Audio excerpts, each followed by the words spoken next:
What is good, everybody? It is Karsten Craning back at it again with another YouTube video. I wanted to do something a little bit different today.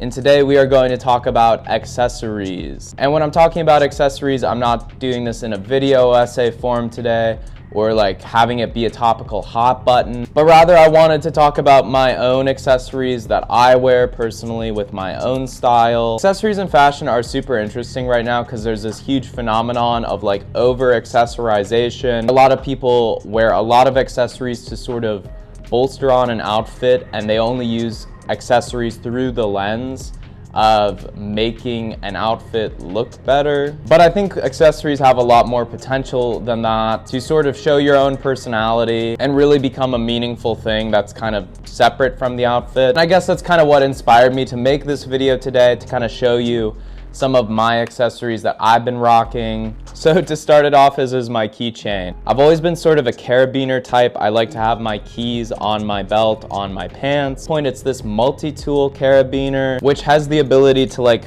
break a glass window, open a beer. It's also like a screwdriver and a couple of other things. Just something that's actually really useful to me that I like the design of. And then added onto it this tip of a deer antler. But for me personally, I grew up hunting, fishing in Minnesota and Wisconsin. And so deer hunting and sort of like taxidermy, things like that were sort of part of the aesthetics of my childhood and growing up. And as I've gotten older, I've kind of come to embrace that more and more. Not only because it reminds me of that, but I sort of love the idea of taking natural, organic elements of animals and sort of bringing them into this contemporary space, which for me, a huge part of that was being inspired by Rick Owens as a young person. I have a pretty good collection of rosaries at this point. I started collecting rosaries a few years ago because I would see them pop up at vintage markets. I thought it was like an interesting piece of jewelry because these were vintage. People had obviously had them in their life. I found it just to be really kind of beautiful and inspiring that these pieces of jewelry meant so much to people. There's just like a lot of emotions that people had when they were holding these. And I think that's kind of like a really fascinating, interesting, beautiful thing. And also for me personally, I'm pretty obsessed and interested in the idea of apotropaic objects. Apotropaic objects are like relics or pieces of old clothing or jewelry. Sometimes they're also called talismans. But these are objects for people which they believe sort of hold a divine presence that's able to either have some sort of metaphysical effect or spiritual effect, or just like ward off evil. And so yeah, every time I kind of go to a vintage market, I look for vintage rosaries. Another important accessory that's oftentimes overlooked is belts. Most guys are still wearing belts with stretched out holes that either pinch your waist or sag and throw off your whole look. That's why I'm excited for Anson Belt and Buckle to be the sponsor of today's video. Anson Belt and Buckle is a family-run company that's been around since 2009, and they've completely reinvented how belts should work. Instead of holes, Anson uses a micro-adjustable track system with quarter-inch increments so that your belt can fit perfectly every single time. And once you experience that kind of fit and comfort, you'll never want to wear a regular belt again. And because you can mix and match any buckles with any strap, you'll always have a belt that matches your outfit perfectly without having to buy dozens of belts that clutter up your closet. But here's the thing, it just isn't about style, it's about feeling comfortable, more confident, and polished in what you wear. Anson's belts adjust with you throughout the day, so whether you're sitting, standing, or on the move, you're always comfortable and looking good. And I've been wearing mine non-stop since I got it. It's one of the best belts I've ever owned. And if you're wondering why you should trust them, this is a company that's still around, family owned and operated, and they've earned over 40,000 five-star reviews. Plus, they back their belts with a lifetime guarantee on functionality. They stand behind every product they make, and once you get one, you will see why. And because Anson Belt and Buckle is sponsoring today's video, when you click the link in the description or scan this QR code to build their box set, you'll get 2 bonus pieces, a buckle, a strap, completely free. That's 3 buckles and 3 straps straps, which can be mixed and matched into 9 unique combos, all in one box. It's an exclusive deal that you won't see anywhere else. So click the link to build the set and upgrade your belt game today. And so thanks again to Anson Belt and Buckle for sponsoring today's video. I also collect other necklaces besides rosaries, particularly coffin nail necklaces. If you've been following me for a while, especially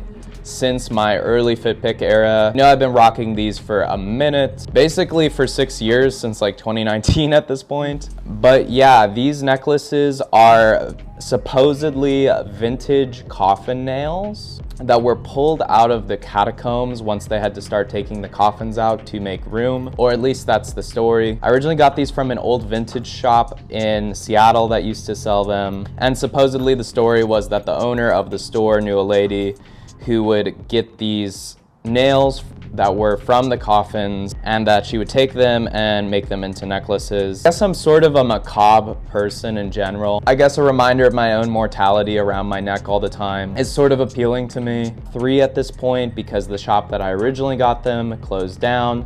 And when I learned they were closing down, I bought as many of these as I could. And I have not changed it up in 6 years. So one of the few sort of designer items, designer accessories that I own is this 80s necklace that I bought. This is super loud, super big, super chunky. I usually don't ball out on accessories. It's sort of this avant-garde design of this spiky looking necklace.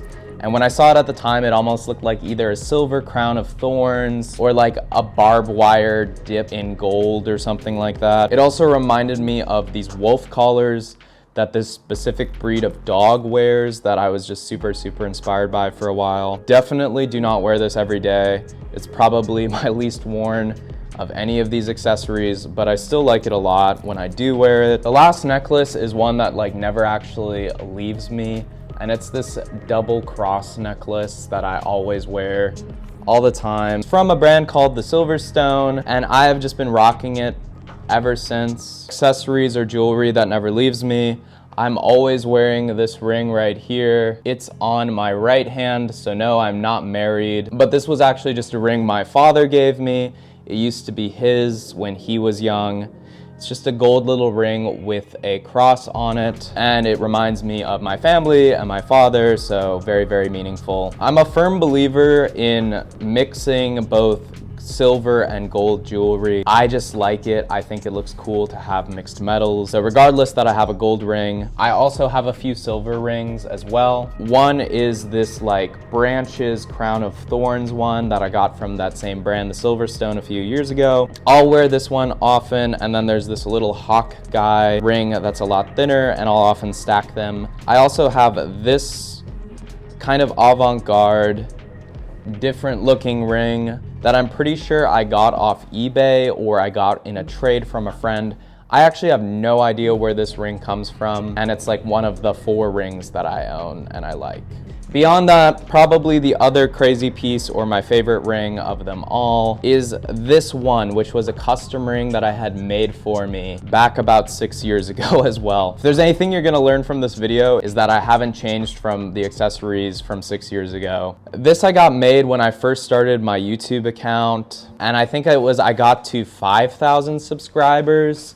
And I felt very proud of myself, so I had this made by this homie out in Portland named Jackson. But I really wanted a mixed metal ring. I was super inspired by the Rick Owens Hunrod rings at the time. Those are still my favorite pieces of all time. And yeah, those rings go for like $5,000 to like $20,000. So instead, I wanted to have something that was made that was more to my liking, that was more personal. So I had the homie Jackson make this for me as a custom piece. Again, I've always loved the idea of mixing silver and gold. So it has this sort of tarnished bronze on top and this sort of rough silver looking piece on the bottom. And one of the few things I've balled out for. The other piece of custom jewelry I have is actually a white metal gold single tooth grill. It's like very A$AP Rocky-esque.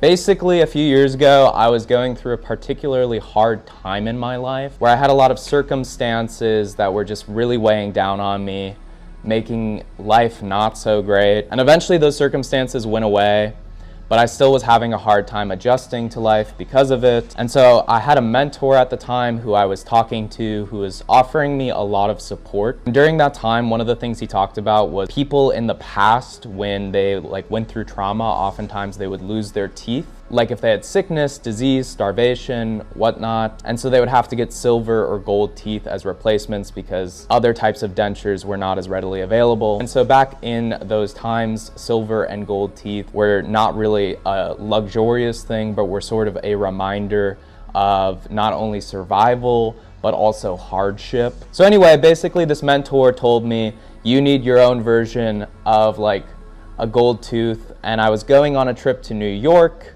the next day, and he's like, go get a souvenir that reminds you that you've gotten out of this time period that was tough. And I was like, okay. I went to New York. I did not know what I was gonna get. I thought I was gonna get like a little statue or maybe like a bracelet or something. But lo and behold, I am in a random bar in New York City, and this guy taps on my shoulder, and it happens to be Jackson, the same guy who had done my custom ring. And we end up talking, getting a drink. We're catching up because I hadn't really talked to him since he made my custom ring all those years ago. And he ends up telling me that he is doing grills and that he would do one for me for a deal. And then I kind of remembered my conversation with my mentor, and I was like, oh, this is kind of a weird moment of stars aligning. I should definitely do this and get like an actual gold tooth, even though he was kind of metaphorical about it. And so I ended up getting a grill. I got like a custom mold. It's definitely not something I wear out very often, but for me, it's more of a reminder of getting past a really tough time in my life. But yeah, I'm definitely not wearing it on the day-to-day, but it is pretty swaggy, I'm not gonna lie. When it comes to accessories such as hats, I basically have like 2 to 3 hats that I wear all the time. First are these hats from Sitka. Sitka is a hunting outdoor brand that has amazing technical design, and it's just very impressive what they're able to do as far as technology goes in clothing to enhance performance for the utilitarian purpose, which is hunting. I go hunting a few times a year. So first one I got, which is this camo, is specifically for hunting up in Alaska. I was gonna go elk hunting in Alaska. That hasn't ended up happening yet, but I bought this hat and a few more items for that trip. The other one I have is this one, which is for duck hunting, specifically this type of camo. And so I'll wear this when I go duck hunting. Then the other camo hat is this one. This is Flecktarn camo. I ended up buying this hat off of eBay like 6 months ago, I wanna say. I had originally bought it because I had bought an JK Flesh patch that I wanted to affix to this hat. And then I realized the patch was not Velcro, but instead the iron-on. But I ended up just really liking the shape of it anyway. And so now I just kind of wear it all the time, and it's just my go-to hat. Besides baseball caps, I have one beanie that I rock all the time, and it was one that my very good friend got for me for my birthday a few years back from this band called Rototo, which is a Japanese brand that focuses on wool knit products. This particular beanie is a mix of acrylic, nylon, and wool. It's super soft, it's super good quality. It's basically one of the best birthday gifts I've ever gotten from a friend, because it just not only fits super well, but it's super comfortable, and I just wear it all the time. Own one pair of sunglasses, are from Gucci. I wouldn't consider myself like a huge fan of the Gucci brand, but I just ended up going to Nordstrom one day with the intent of finding the perfect sunglasses for me, and I just kind of liked these because they not only fit my face very well, but I just like the classic white accent and sort of toned down look of them. Besides saying Gucci, there's not a lot about them that's very special. I just like the way they fit my face. They're very high quality. The last accessory that I always have on me, I guess, is probably pretty utilitarian, but it is my Issey Miyake Bao Bao wallet. I've had this for about 4 to 5 years now too, so I'm not a man who likes to change out their accessories. But yeah, I really love the design of it. It's just kind of, it's lasted me a long time. It's made out of like sort of a rubber and elastic poly. Are a good price, have that good Issey Miyake design is just a plus.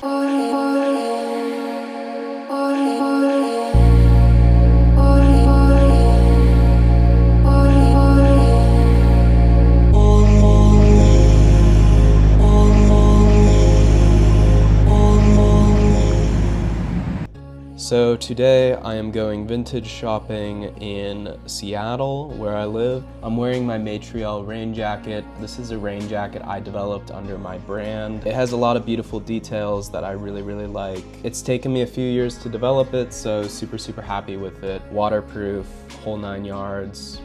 For my pants, I'm wearing these Citael cargo pants, which I also developed. These are made out of a ripstop. They haven't been released yet, but hopefully they'll be coming soon. And then on the bottom, I got these Boris Bajan Saberi Solomon boots. So today we're going to one of my favorite vintage stores in Seattle. Rain jacket's looking good, beating off the rain.